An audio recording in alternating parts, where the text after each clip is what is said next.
সদৌ অসম কেৱল ভক্তি পন্থৰ সপ্তবিংশতিতম অধিৱেশনৰ আজি প্ৰথম দিনা ইয়াতে সমবেত সকলো ভকতপ্ৰাণ বৈষ্ণৱ তথা উপস্থিত থকা সকলোলৈ মোৰ আদৰ সম্ভাষণ জনাই আমি এই সাংবাদিকৰ সকলৰ হৈ কিবা দুআষাৰ ক'বলৈ আগবাঢ়িছোঁ।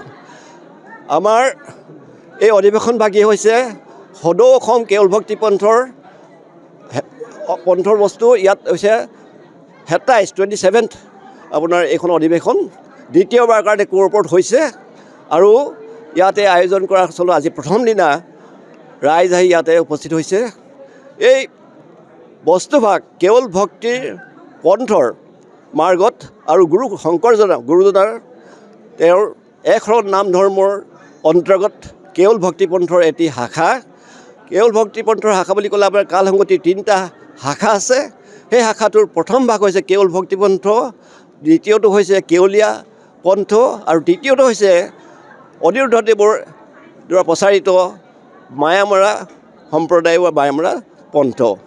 এই 3টা ভাগৰ অনুষ্ঠান বিভিন্ন ধৰণে আছে।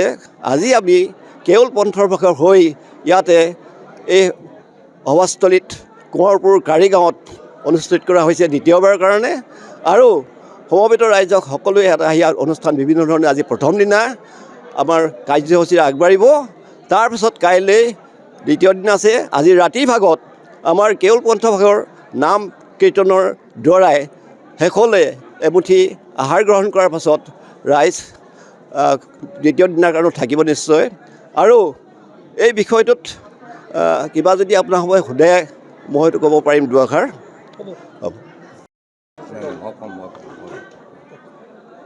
জয় গুৰু শংকৰ সৰ্বগুণাকৰ যাকাৰী নাহি কেও পাম তোহাৰী চৰণক ৰেণু শতকোটি বাৰ একৰ প্ৰণাম। আমি গুৰুজনালৈ শতকোটি প্ৰণাম জনাইছোঁ আৰু আপোনালোক মিডিয়াৰ জৰিয়তে আমি সদৌ অসমৰ সকলো সেৱক-সেৱিকা ৰাইজলৈ আমাৰ ফালৰ পৰা আমি সেৱা জনাইছোঁ, কৃতজ্ঞতা জনাইছোঁ।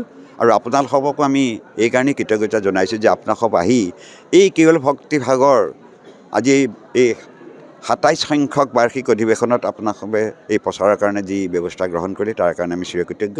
আপোনালোকে জানে ইতিমধ্যে আমাৰ সন্ত পূৰ্ণকান্ত কোঁৱৰদেৱে আপোনালোকক সকলোখিনি কৈছেই যে এই ভক্তিভাগ 1995 চনতেই গঠন হয়। সদৌ অসম কেৱল ভক্তি পন্থ নামেৰে আমাৰ গোলাঘাটৰ চিনাতলিতেই প্ৰথম হৈছিল। এতিয়া আজি আহি আমি 27 সংখ্যক বাৰ্ষিক অধিৱেশনত উপনীত হৈছোঁহি আৰু আজি এই কোঁৱৰপুৰৰ কাৰিগাঁৱত যি আমি 27 সংখ্যক অধিৱেশনভাগ পাতিবলৈ লৈছোঁ আপোনালোকে দেখিছে যে তেৰাসৱে আয়োজক সমিতিয়ে প্ৰচাৰৰ কাৰণে বিস্তৃত কাৰ্যসূচী লৈছে। কালিৰ প্ৰায় আমিও কালি আহিছোঁ। তেখেতসকলে আজি প্ৰায় এমাহ ধৰি ইয়াৰ কাৰণে যোগাযোগ কৰিছে। বিভিন্ন অসমৰ আঞ্চলিক অঞ্চললৈ গৈছে, জিলালৈ গৈছে, তেৰাসৱে চিঠি পত্ৰ দিছে, গোহাৰি দিছে আৰু ব্যক্তিগতভাৱেও তেখেতসকলক অনুৰোধ কৰি আহিছে। গতিকে আজি আপোনালোকে ইয়াৰ পিছবেলা দেখিব যে গোটেই অসমৰ বিভিন্ন জিলাৰ পৰা আমাৰ যিমানখিনি আঞ্চলিক সমিতি আছে সকলোৰ পৰা ভকত বৈষ্ণৱ আহিব, সেৱক-সেৱিকা আহিব। আহি এই কৰ্মভাগ আমি সাফল্যমণ্ডিত কৰিবলৈ চেষ্টা কৰিম আৰু ইয়াত আমাৰ কোঁৱৰদেৱে কোৱাৰ দৰে নাম প্ৰসংগ হ'ব গধূলি। বিভিন্ন আমি শিশুসকলৰ মাজত এটা ধাৰ্মিক অনুষ্ঠান সত্ৰীয়া অনুষ্ঠান আমি আয়োজন কৰাটো বিচাৰিছোঁ। বিভিন্ন আঞ্চলিকৰ পৰা শিশুসকল আহিব, আহি এইবিলাক পৰিৱেশন কৰিব আৰু লগতে আমি এটা আলোচনা চক্ৰও দিছোঁ যে কেৱল ভক্তিৰ যুৱ আইমাতৃ সমাৰোহ হ'ব। তেৰাসৱৰো আমি বক্তব্য ৰাখিবলৈ সুবিধা দিম। লগতে আমি এটা আলোচনা চক্ৰও ইয়াত আয়োজন কৰিছোঁ। সেই আলোচনা চক্ৰৰ মৰ্মে এই কেৱল ভক্তিভাগনো কি, কেনেদৰে ইয়াত প্ৰভু ভগৱন্তৰ গুণান কীৰ্তন কৰা হয়, তেৰা কেনেকৈ কৃপা বিচাৰা হয়, বাৰু ইয়াৰ প্ৰচাৰৰ কাৰণে আমি কি ব্যৱস্থা হাতত ল'ব পাৰোঁ, এইখিনি গোটেইখিনি এটা আলোচনা হ'ব।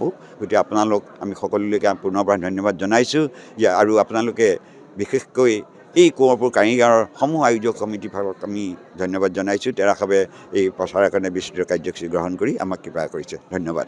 যিকোনো খবৰৰ বাবে যোগাযোগ কৰক 7099017330 লগতে 7099017110 নম্বৰত।